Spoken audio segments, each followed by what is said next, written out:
People use reverse mortgages to avoid foreclosure. A lot of other people come to us because they need to make repairs on their houses. They have medical expenses that they need to take care of.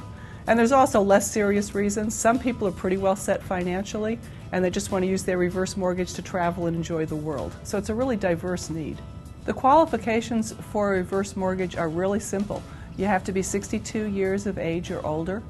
You have to have some equity in your home, and you have to be current and not have any liens on your property. Our role is to be a third-party, unbiased content expert on reverse mortgages with consumers. We want to make sure that they understand what they're doing, that they understand what a reverse mortgage is, that they understand the fees associated with a reverse mortgage. They're not inexpensive loans. When you take a reverse mortgage, there are upfront fees involved, and then your balance increases every month, as opposed to a forward mortgage where your balance decreases every month. This is a major financial decision in anyone's life, but particularly so for seniors. They must get counsel. It's a federal requirement. When these laws were developed, HUD was very concerned about protecting seniors. And seniors, when they call in, they're going to expect us to educate them. And as we do, educate, inform, and answer their questions so that they're better able to make an informed decision as to whether or not the reverse mortgage is the right thing for them. Is it going to give them the financial security that they need, not only today or next week, but also 15 or 20 years from now? One of the advantages of a reverse mortgage is that once you've taken the reverse mortgage, you can never have your house taken away from you because of the reverse mortgage. Even if it gets to the point where you owe more money on the house than the house is worth, your home is always yours.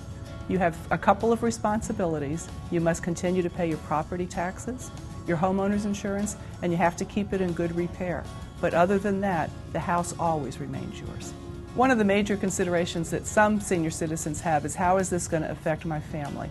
If after your passing you decide that your family inherits the house, they have a couple of choices. They can sell the house, or they can choose to remain in the house. And if they choose to remain in the house, they would simply have a period of time, which is about a year, to refinance that mortgage into their own names, pay off the reverse mortgage, and then they could keep the home. If you live a long life and your balance exceeds the value of your home, your heirs are not liable for the difference between the balance and the value of the house. Many of our reverse mortgage counselors were involved in the housing industry in their previous lives. They're all college graduates. They're all certified by the National Foundation for Credit Counseling. And then in addition to that, they go through AARP training on reverse mortgages, and they have to pass a home equity conversion mortgage exam in order to provide counseling. If there are too many drawbacks, they don't get the reverse mortgage.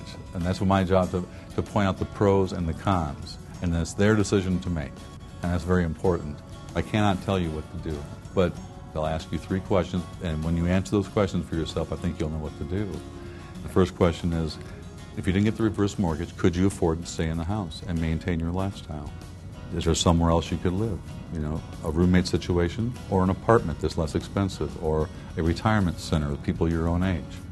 And then the third question is, where would you be happiest if you have the right amount of money to maintain that happiness?